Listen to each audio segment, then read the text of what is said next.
Do you have questions about your business?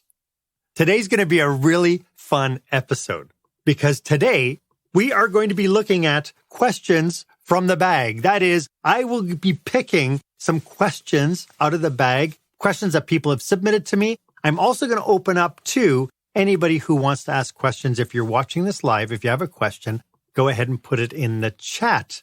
But today is about kind of solving problems, just random problems that people and leaders and business leaders are complaining about. And so we're going to be tackling that today. And that's what we're doing today on Experienced Leadership. Welcome to Experienced Leadership, a podcast that challenges small business owners and entrepreneurs, just like you, to dare to be the exception. Join our host, customer experience expert Marc Haine, as he uncovers relevant and timely content to help you script and direct your business and teams to create jaw-dropping experiences your customers and staff deserve. Here is the host of Experienced Leadership, author of Lights, Camera, Action, customer experience expert Marc Haine. Thank you so much for joining me today. It is thrilling to be able to do something like this, and this is episode number 128, and I have not yet done anything like this before, where we're going to do something super live, super unscripted. I have no idea which direction it's going to take, but ultimately, this is where small business owners and entrepreneurs pick up core skill sets to help them create the show-stopping, jaw-dropping experience that their customers and their employees deserve. And I'm hoping that today's episode is going to be something that you can use, something that's going to help you in your business. I am Marc Haine, service expert and master of experiences, and I am thrilled that you can be here today. I'm going to try my absolute best to make this so worth it. If, as we go through, you think that there's information in here that you think would be beneficial to you, or you'd like to get into something a little bit deeper, feel free to go ahead and book me on my calendar. Book a 30-minute session with you and your team on my calendar. The link is going to be in the show notes. It's the one that's marked meetwithmarchaine.com. It's a very easy process.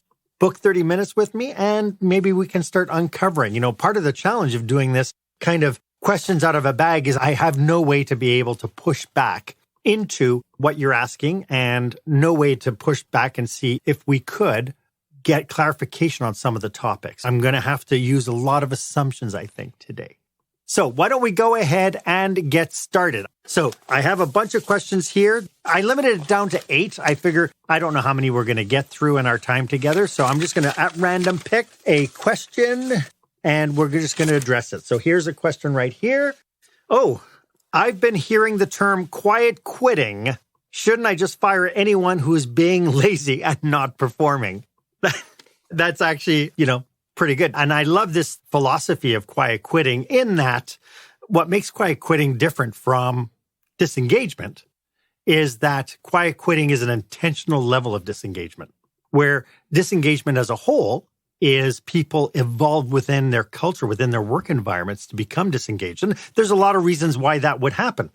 There's the issue of not being heard, not being valued at work. Your contributions don't matter. You just feel like you're going in, you're just going through and doing your routine, and really nobody really cares. You're just there to be a checkbox, or you're just there to be kind of the factory worker component of the business. And people want a lot more than that. Where quiet quitting is different is that quiet quitting is all about people looking at their work-life balance and saying, I am not going to do what my grandparents did. I'm not going to do what my parents did and give so much time to a particular organization and work themselves to death, being disengaged from their family, not having any kind of work-life balance and so on. They're turning around now and saying, my mental health is important to me, and I am just going to do what I'm being paid to do, but then that's it. It's not about laziness. And so the big challenge, I think, when it comes down to quiet quitting is I belong to a lot of nonprofits, and I have a lot of passionate people who are not being paid, and yet they're working their tails off. And so why is that? If quiet quitting is such a big deal, why is it that when people are passionate about what they're doing, they give their whole self into it? They really jump in with both feet and they give of themselves. So my challenge is, if quiet quitting is the big challenge that you're facing, maybe you should be taking a look and seeing who is falling into this realm of quiet quitting and what are their passion points? What's the stuff that makes them wake up every morning engaged and wanting to absolute kind of fly? I think this could be the differential because I really think that if somebody loves to play baseball, like loves it, or they love basketball and they get out on the court, they give their all. They're dedicated.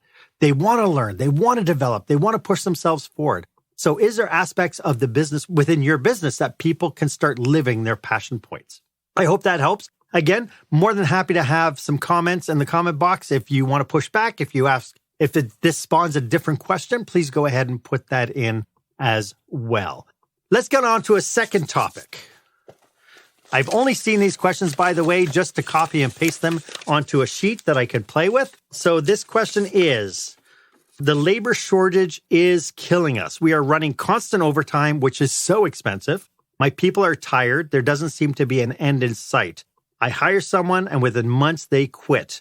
It's a revolving door. It doesn't seem like people want to work anymore.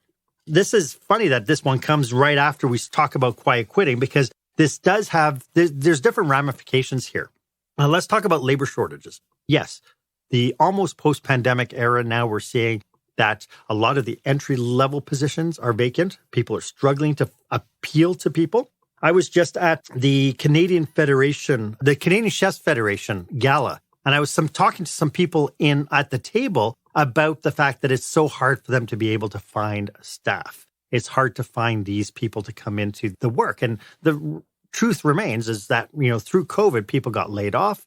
They started finding other jobs, and they then realized, there's probably jobs easier than hospitality, where I can have regular hours. I don't have to work weekends or holidays and this sort of thing. Whereas hospitality, the grind is pretty consistent that you have to contribute your all in order to make it work. So this idea of the constant overtime and the fact that people are tired, we are asking a lot of the small group of people to do more things. We're trying to do more things with less resources. But I think that we can, if the industries were to get together, I think we could help solve some of this. The one thing that comes to mind is job share programs. Now, you might be thinking, but Mark, people are working overtime, they're tired. There's something about being in one location and doing your work and then going off to something else and doing it. A perfect case in point was when I was working for the casino. My head down 10 hours a day. When I decided to start taking courses, I feared that I'm so tired at the end of my days, typically, that I don't think I'll be able to pull off a course, but I thought I'll do it anyway. And what I ended up finding was pulling myself out of that work relationship into a different relationship. I was more energized. I looked forward to the fact that there was a change in my day. So what I'm suggesting to people, especially if you're in industries where you have a lot of competition in your area, so, hotels, this would be perfect for hotels, to do some sort of a job share program where the general managers of various different hotels in the area say, hey, where are you at with all your housekeepers? Right now, the vacancy rates are ebbing and flowing. We have some good weeks. We have some bad weeks. Where are you with your housekeepers? Can you keep them all employed? That was one of the challenges when the occupancy is so low, is that you have housekeepers coming on that are being cut off work and not getting hours. Well, if we were to share some staff, share some people within the industry, we could get together and actually shine and get people to be employed to the maximum that they can. They can earn extra money, and you have people who are coming back into your organization as fresh blood, as fresh, kind of a fresh push. And talk to anybody who's got a full-time job and a part-time job, right? It's different having two jobs popping in. Now, I do know that industries are terrible for kind of this, we have something unique that nobody else has, and we can't let somebody at a competition come and do come in and be exposed to our business because they might steal all our secrets. Get over yourself. Precious little about what we do in industry, in our businesses, are subject to NDAs, non-disclosure agreements. A lot of what we're doing is not super secret.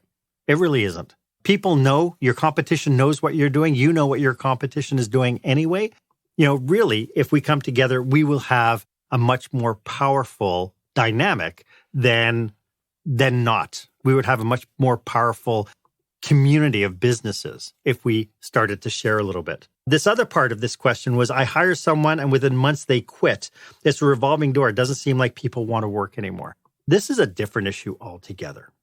Again, sitting at that table at the Chefs Federation Gala, talking with some people, and they came up with this exact phrase. And where I find that we're falling down is in our screening process. We're hiring people.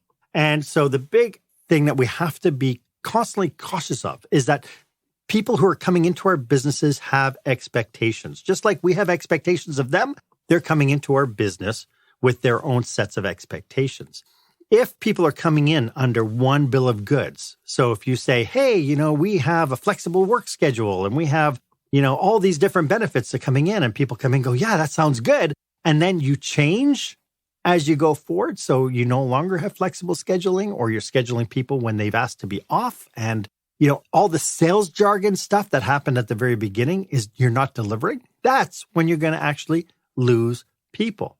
I think we need to tighten up how we interview and vet new people coming in. And we also have to be extremely honest with the people coming on board.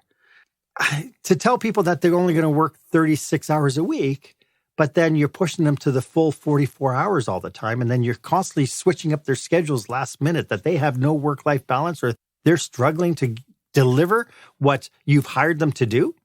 This is a big challenge. So it's really, the solution to this is really twofold. Number one is have a really strong hiring parameter. Who are you hiring? What kind of personality are you hiring? What are their values? Do they meld up with you? And I realize that you might be looking at me like, Mark, it's so hard to find anybody. If we can just get a pulse, that would help save so much anguish. If we can get just a body in to alleviate the stress on everybody else. And I could see how that could be a solution, but it's a really bad solution.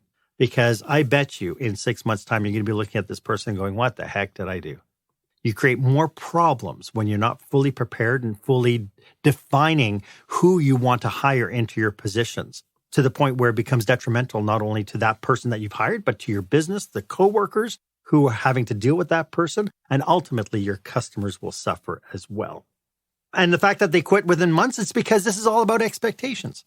If you set a bunch of expectations at the very beginning, and the person agrees to come on board with you, and you don't deliver on those expectations, you can basically guarantee that that person's just going to walk out the door.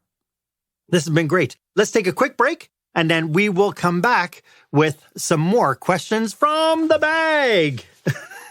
When the spotlight shines on your business, are customers applauding or yawning? In other words, how is your business performing?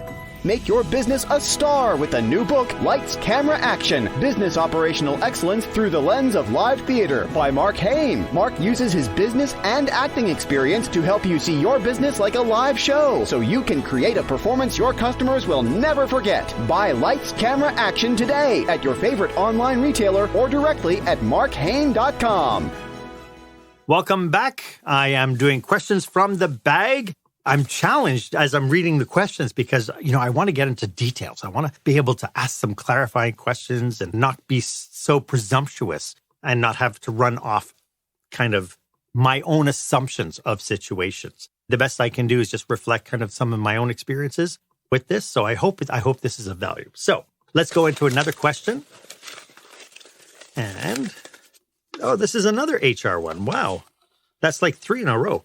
I promoted one of my best cooks to kitchen manager. He was great as an employee. He was respected by the team and always had great ideas to make things better. And he was an amazing cook. But now the staff feels that the power has gone to his head. There's a constant conflict and pressure, and people have quit because of him. We've talked about this before on this show. The idea that we take our best performers and we promote our best performers. I think I talked about one particular situation where there was a shop where they had a welder, and the welder was so phenomenal. The manager was like, if we promote you to kind of a shift lead, we'll put you in a position where you can train people to work like you do, and we're going to have an amazing business. What you end up doing is putting a lot of pressure on this brand new leader. So my first question to this person would be, if I could clarify this, you promoted your best cook. What leadership training did you give him? This is huge.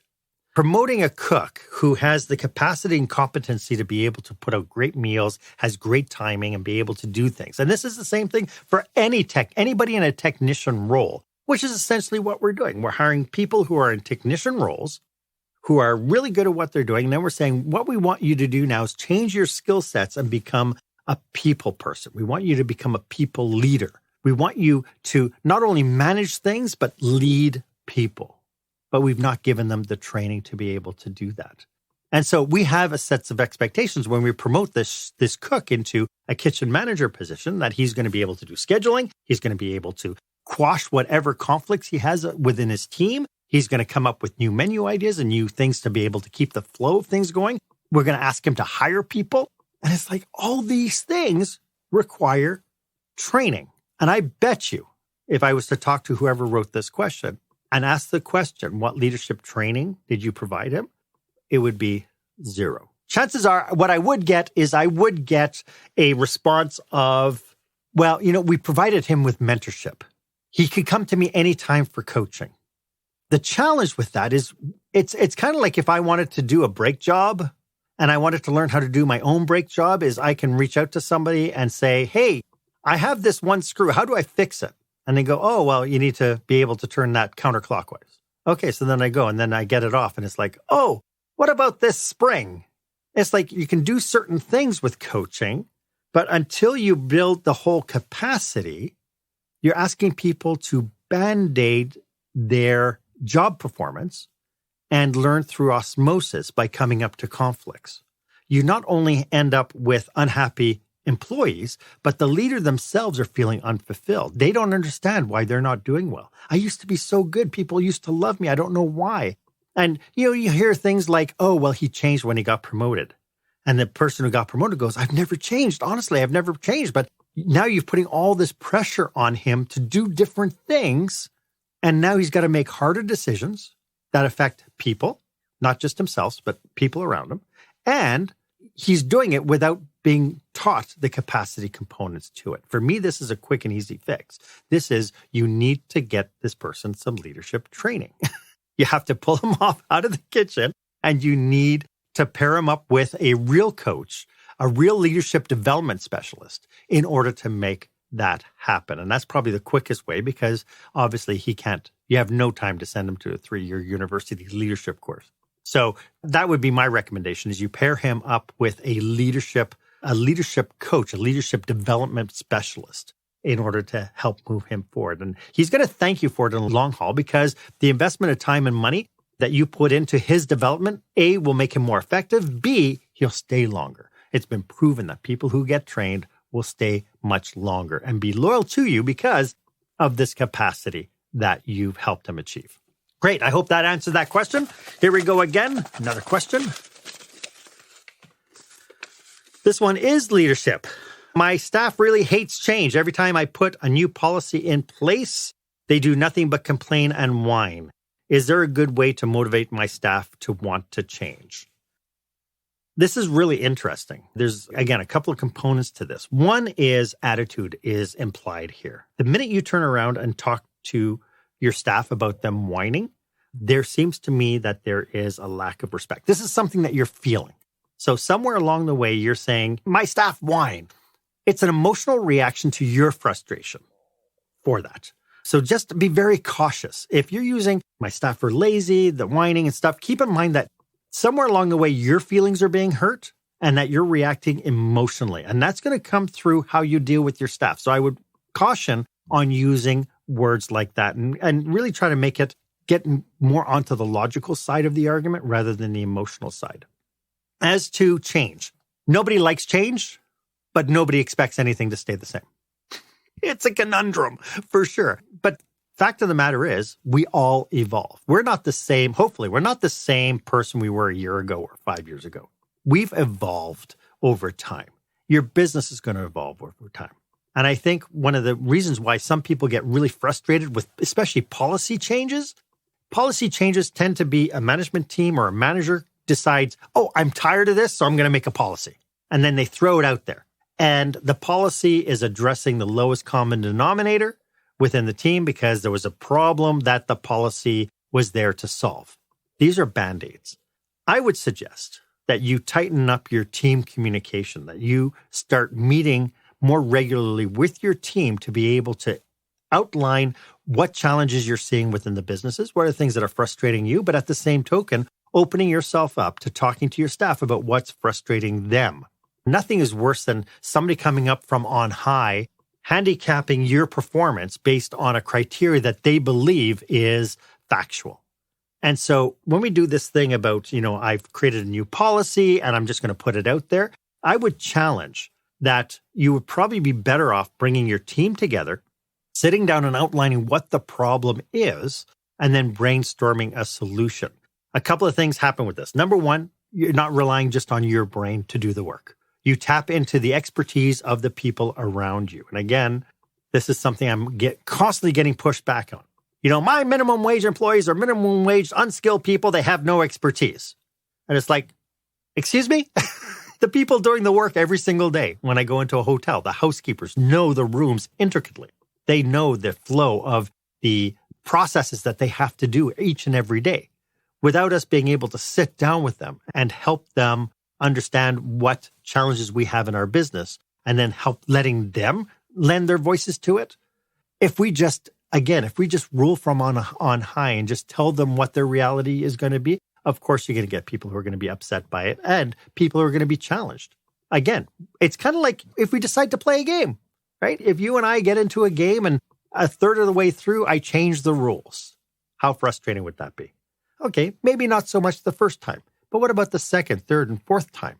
And so people who they don't like change or they're quote unquote whining because of the change that you're bringing forward, usually it's because they're not included in the process. They don't understand why you're doing it. And the end result is complicating their lives. So I encourage you to bring your people together and explore any changes you want to make in your organization, in your corporate culture, in your leadership teams, in your processes. Bring them together, outline what the problem is, and see if you can come together and formulate some bigger questions. I'll tell you, nothing is more empowering than telling your staff, guys, I have a problem and I don't know what to do about it. I need your help. So I hope that helps. Again, if you're watching this, if you're watching the replay of this, please put comments in the comment box. I'd love to kind of go back and forth a little bit, hear your reality. You might hear something I said and you go, well, that doesn't work in my reality at all. I'd love to understand what that reality is. And of course, if you have questions or if you would like to get together and kind of open up your business with your team and you want to explore some solutions and stuff, feel free to book a time on my online calendar. This is so much fun. Okay, we are 27 minutes in, 28 minutes in right now, so we're going to do maybe time for a couple more. Let's go to my business, and he wrote down a Greek restaurant, is suffering because I don't have enough customers. When I opened 12 years ago, I was busy all the time. Now, even when I run promotions, I get virtually nothing. Again, without being able to look into the business, this is going to be a tough one to answer, but let me just kind of give you some points to consider about your business. You've been in business for 12 years. As I mentioned earlier, everything evolves. So what's evolved in your business? What's changed in your business? One of the best things that any operator can do, and many times I've worked with operations by going in and I do a secret shopper program for them. So I send in people who I've trained to be very observational about the experience. In my book, Lights, Camera, Action, I talk about experience expectations, that every single time that we get together, we have expectations of each other. And that could be you as my vendor. It could be me as your customer. It could be vice versa. I mean, even you being on the call today, you have an expectation. You're watching this video with an expectation. I'm going to learn something. I'm going to get some valuable things I can apply to my business. Maybe it's something I can share with my management team. You have these expectations, and if I do well, I deliver on those expectations. Those experience expectations drive satisfaction and dissatisfaction all the time. Stephen Covey in the 7 Habits of Highly Effective People talked about the trust bank account. This idea that, everybody deals with you. There's a level of trust there, and everything you do will either add to the trust account or withdraw from the trust account. And I've used this example many times with restaurants when I'm speaking to business operators and Chamber of Commerce and business associations. And the trust bank account, when you go into a brand new restaurant for the very first time and your trust is about here and you think, I'm going to give them a try and see how they are. And you have a phenomenal meal and your trust goes up. It's like, wow, that was great. Then you go back another time. You said it was so good that first, I can't wait to go back again. And you have a decent meal. And it's like, yeah, that was just as good as the last time. And so then you bring some friends and you say, hey, I have a really great restaurant. This would be fantastic. Why don't you come? And so then you sit down and you have your meal and you have your experience and you go, that wasn't quite as good as the first 2 times I came. And so the trust gets withdrawn a little bit. And then you go back again for another time. You go, yeah, you know what? Last time there must have been a hiccup or something, but we'll go back again. And you go and it's like, what happened? It's not the same. And the trust gets withdrawn a little bit more. And you start thinking, wow, I wonder if they changed cook. Maybe you were talking to serving staff. Did you change cooks? Is the order different? What's different about the place? Who knows? But the next time that you want to go and eat there, you might say, well, the first 2 times were good. The last 2 times were okay, but they weren't the same. Maybe I'll try one more time. Now, if the trust bank account was here that you started and now you're here, now you're withdrawn, well, then from that point on, you're going to turn around and say, why should I ever go back? And so for this restaurant that's been in operation for 12 years, I would need to know from you, what has changed over the 12 years? If you were to bring in my services as a secret shopper and I was to come in, what were some of the things that I would find in your business that would put me off? Now, we've all been in businesses where you walk in and you go, oh my goodness, this is a little shady. And then you slowly step out. And it's like, I don't want to do business there. There's some things, some touch points that are really good indicators. A perfect one in restaurants typically is if you want to see how clean the kitchen is, go to the bathroom. Because if they focus and keep their bathroom clean, chances are they have enough focus in their business to keep their kitchen clean. That's the basic underlying philosophy. Whether it's true or not, it's really relative to the operation. On my website, marchaine.com, I do have a customer touchpoint assessment. This is an assessment that you can take and you can kind of do your own secret shopping. You can walk through your business with the same eyes that your customers have and see where are the barriers to having a great experience and where are the things that you're doing really great. In my book, I talk about this one gentleman who got a secret shopper report and he was just livid with it. He was absolutely livid. He was a pizza restaurant. And he said, why do I care if there are fingerprints on the windows? I make great pizzas. And then when I sat down with him and I said, well, how do your new customers, people who've never dealt with you, how do they know you make great pizzas? When people walk into your business, there's going to be all these different indicators on what kind of business you run. And one of the things I would say is when somebody sees the fingerprints on, they might not walk up and go, oh my goodness, dirty fingerprints. But it's like a sum game between the dirty fingerprints, the squeaky door, the sticky tables, the server not bringing you cutlery. All these things add up and you go, this doesn't look like a business I want to ever come back to. And so then you turn around and you say, yeah, okay, I'm out. I'm done. I don't want to play here anymore. So if you've not been busy, 12 years ago you were busy and now you're not busy, we really have to uncover what are these touch points that you let people down with.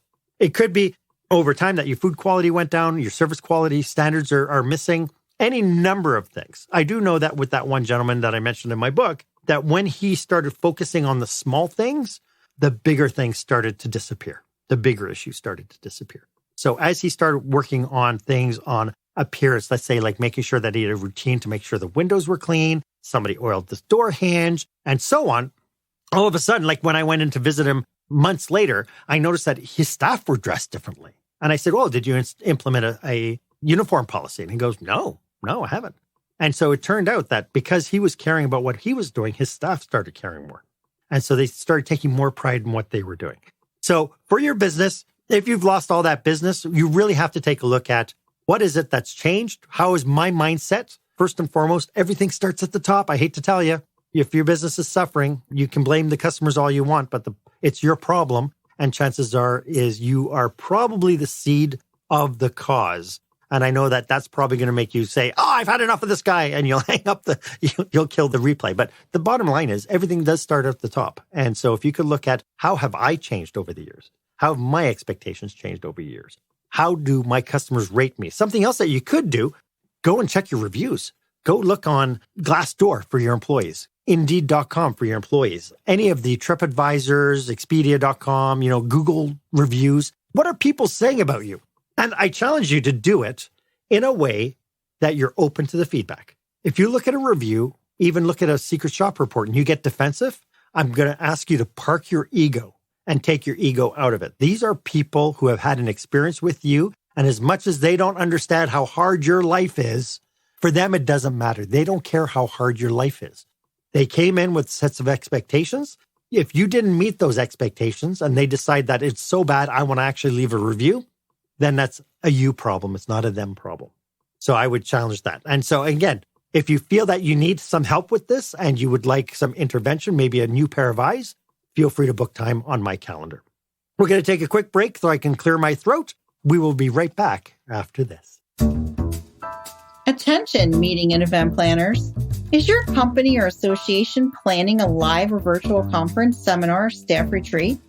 Are you looking for a fresh, energetic perspective on what it takes to put on a jaw-dropping experience for your customers or staff? Book customer experience expert Marc Haine for your next group event. Past participants have said, Marc kept us in stitches while teaching us how important and powerful actually designing our customer experience can be. Read more testimonials and find out how Marc can serve you and your group at marchaine.com. That's marchaine.com.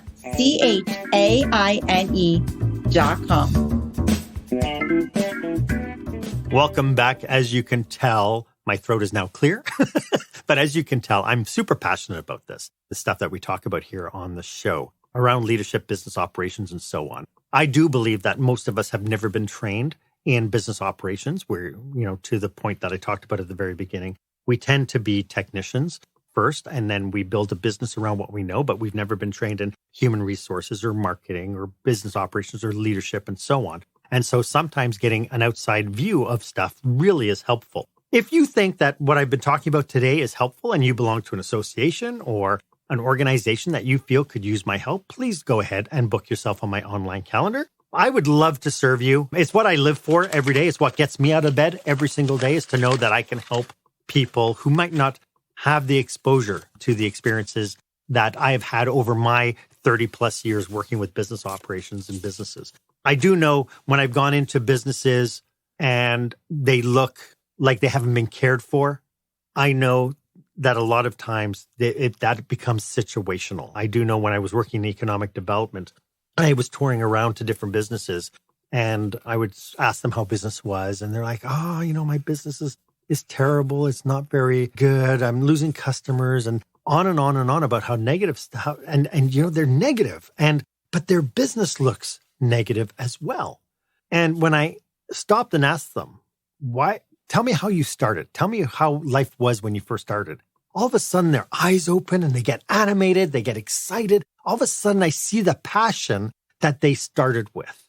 So one of the recommendations I would make to you, if you're in a position where you just don't know why you keep doing what you're doing and you've kind of lost that mojo within your business, is look back at what it was that prompted you to start your business in the first place. Or if you're in an industry, if you're a manager working for a business, and you think, when I first started here, I was so excited to be here, but now I'm not. Really look back and say, why were you excited back then? Because that will help give you a seed into the expectations you had many, many years ago. So I picked another question out of the thing. I am constantly getting staff complaints about my highest performing salesperson, that she is mean and rude, but my customers love her. She generates more sales and makes more commission than the next two salespeople combined. I've spoken with her, but think people are jealous of her success. Boy, would I love to get into this. There's so many things I need clarification on here. I can, again, only based on the assumption. I had a really great person working for me when I was working in casino. I was the director of food and beverage at the Palace Casino in West Edmonton Mall. And I had this amazing girl. She was like the Energizer battery rabbit. Her customers absolutely loved her. She was all about her customers. Unfortunately, she didn't look at her coworkers as being customers as well. So if there was any conflict, if there was anything that needed to happen, for instance, if she went to run out food to a client and there was what she ordered up in the window, she would just take it to deliver it without clarifying whether that's her order or not. And so what ended up happening was a table that was supposed to get that with something else didn't get both their meals. And so that affected another server. This server, because of her personality type, was dominating a type A personality on the team. And so she was being really defined as a bully. Customers loved her. The employees, unfortunately, didn't like her at all. Part of what we have to look at, if you're looking strictly at the earning potential of your individual people and nothing else, then you are going to end up with cutthroat team dynamics. You're going to end up with a culture where integrity and values don't matter. And because of that, you're going to end up with huge problems. And these problems will manifest themselves over time. This particular person who is being defined as mean and rude, if you're not addressing that, if you're not figuring out how to give her the tools to be able to be a high performer, but not at the expense of the rest of your team, you're not giving her those tools, then at some point your people are going to start to leave. They're going to go and find a happier place to work. There is no room in our organizations for incivility, for bullying, and for meanness. And so this is something that you really, truly, as a business owner, as a business manager, if you have anybody on your team, you must, with a capital M, you must address it. I do believe that all behavior is evolutionary. That means if you have somebody who behaves badly once and you don't address it, that will manifest itself into bigger problems later on. I do believe that what gets recognized and rewarded gets repeated. So being able to recognize and reward good behavior, and I'm not saying here's $1,000 because you showed up to work on time. It is you recognizing that people are doing good. You're recognizing that you are having conversations with people and recognizing specifically what they're doing well. Hey, Donna, I just overheard part of that conversation you had with that one client. You did really well because he was pretty choked and you de-escalated him so well. Thank you for doing that. Well done. Now, you might turn around and go, but that's so patronizing. And maybe it can be. But if your intent is real, if you really, truly want to celebrate the people who are working with you, then it's not patronizing. If you turn around and you really appreciate what Donna did because what she did was extraordinary, I promise you that the next time she has a difficult customer, Donna is going to use the same tactics that she learned got her the reward and the recognition before. So with your mean and rude person, I bet, and the fact that you've even put down here that she generates more sales and makes more commission than the next two people combined, you're celebrating sales. As long as you celebrate sales, you're going to have this. So what you really need to be looking at as far as your team culture is concerned is sales the biggest value that you have? If it is, then I can promise you at some point that you are going to end up with huge business problems over the long term. You're creating, as Simon Sinek would say, you're creating a very finite working environment. You're not playing an infinite game where you're going to be lasting for many, many moons because your systems don't support that. So I would strongly recommend that you sit down with your staff individually, find out exactly what makes her mean, find out what are the triggers that they find that makes her mean. Is it when she loses a sale or when she's had a tough conversation with a client? What is it that she manifests it then with the rest of the team? Find out individually. And I'm not saying this is a tattletale, whatever. What you need to do is you need to find out what are the behavior dynamics that you don't see as a manager, because I have a sneaking suspicion if she's rah, rah, rah, rah with her coworkers, as soon as she sees you, she's like, hi, how are ya? And so you're not going to see some of the team dynamics. So being able to sit down and do a 365 evaluation with her, find out the people around her, who is she serving internally, how are they dealing with her, who is serving her internally, how are they dealing with her, and so on, and get a really good picture. And then you can sit down and say, as I've been looking at our team dynamics here in our culture, I've noticed that whenever you lose a sale, you tend to get a little persnickety. We need to address how are you going to work through some of the dynamics that we're seeing and making sure that you can work with the team. It really is looking at values first.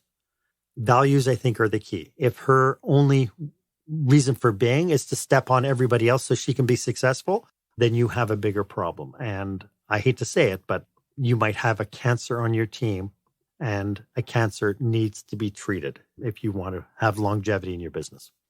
I hope that helps. As you can tell, I'm super passionate about this as well. I've had lots of issues. I remember driving in as a young manager, having to deal with a very difficult cancer in the business. And I remember thinking to myself as I was driving to work that how I deal with this one person will define the kind of leader I am. And it's imperative that we reflect those values as we move forward. I think we have time for one more, and then we'll wrap up our show for today. So one more, hopefully it's a quick one. I've been running a brick and mortar retail business. Amazon is killing my business. I have lost so much business to them. It's not right. I have to pay business taxes, upkeep, labor. My costs keep going up and my revenue is going down. Help. Oh, I have heard this time and time again. The challenge with Amazon is that they're convenient, and that's what people are buying. The convenience of being able to have home delivery and so on is what you're competing against. What Amazon doesn't have is they don't have human interaction.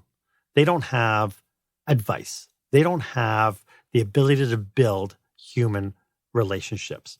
I had this discussion with a hardware store owner, and one of the things that they decided to do was they decided to start their own delivery business locally with whoever bought stuff from the hardware store.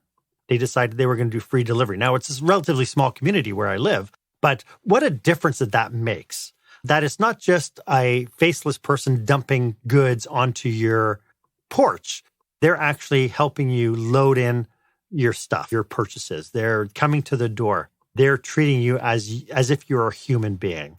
We have a lot of ability to be able to shine within the realm of internet-based marketing. And, Uber started up specifically because people in San Francisco were tired of the taxi systems. The Airbnb started taking hold because people were tired of just the cost of staying in a hotel when all they wanted was just someplace to sleep, someplace I'm visiting and I need to come in, go out, and so on. And so all these disruptive technologies have happened because they're fulfilling a need, and that is convenience. More than anything else, that is convenience. I would suggest that as a business that's running a brick and mortar, that you get out into your community more. Get out there, get, Lions, Chamber of Commerce, whatever fundraisers you have out there. By putting yourself out as being a community contributor, people are going to be more likely to want to take time, get in their car and drive to you and shop with you. When people come into your store, take a look at what is the experience that they're getting. Do they come into the store, look for stuff, and then you have people going, I don't know, it's in aisle 12, right? And you just leave them be? Or do you have people who are there saying, so what problem are you solving today? Oh, you're in a hardware store. Oh, you're plumbing. Oh, yes. Okay. So what kinds of things? And have knowledgeable staff. And I think this is one of the challenges I'm seeing especially in service-based industries. I'm seeing that there's not a lot of knowledge, product knowledge on what's being served. I mean, when was the last time that you went to a restaurant, you asked the server, hey, what's the soup of the day? And she goes, okay, I'll be right back. I'll just go check. Right? And it's like needing systems in place to be able to effectively and confidently answer questions, I think, is the key. I'm shopping just this morning. I was on the call to a tire shop looking for tires for my wife. And I said, here's the challenge. I want really good tires for my, what would you recommend? And this is something I can't do on Amazon. I can't have this conversation on Amazon. So leverage that and make sure that you know that a colleague of mine, Jeff Mowat, talks about you as being the trusted advisor. What a great word. Taking your role and instead of being like a sales clerk or whatever, you put on the name badge, metaphorically, that says, hey, I am a trusted advisor. Doesn't that change your mindset? And I think that's brilliant. So a call out to Jeff Mowat about that. Great. Hey, we are 50 minutes in. This has been so much fun. A couple of things, when it comes down to dealing with some of these problems, keep in mind that you have your own bubble that you live in. I have my own little bubble that I live in and so on. And all our bubbles are made up of our experiences, our own biases, our value systems, and so on. And so a lot of the stuff that we do, because we're stuck in our little bubble, we don't see the forest for the trees. So bringing a second pair of eyes in and bringing some knowledge that you might not have into your business might be the key to you your longevity and your success. So if you would ever have some questions about what we talked about today, you'd like to brainstorm some aspects that you feel might be worthwhile, again, feel free to book yourself on my online calendar. The link is down below. I do live to serve. And please, if you did enjoy this episode, please feel free to subscribe to the podcast. This is episode 128. It's been a blast and a half doing this show. And, bottom line is, if you can apply some of the stuff we talked about today and just open up that perception of, there might be some solutions, you're going to end up with so much more engagement in your business, both from employees and your customers. And you're going to be able to rock your world with the most amazing loyal brand ambassadors supporting you. So thank you so much for joining me today. My name is Marc Haine. I hope that you stay safe, stay healthy, and I hope you dare to be the exception. Thanks for joining me today. Thank you for joining us this week on Experience Leadership. Make sure you visit marchaine.com for a full directory of available episodes. While you're at it, if you found today's content valuable, please share it and tell your friends about the show. As Marc says, knowledge is power, but only if you share it. Be sure to tune in each week for the newest episode. Please stay safe, stay healthy, and dare to be the exception.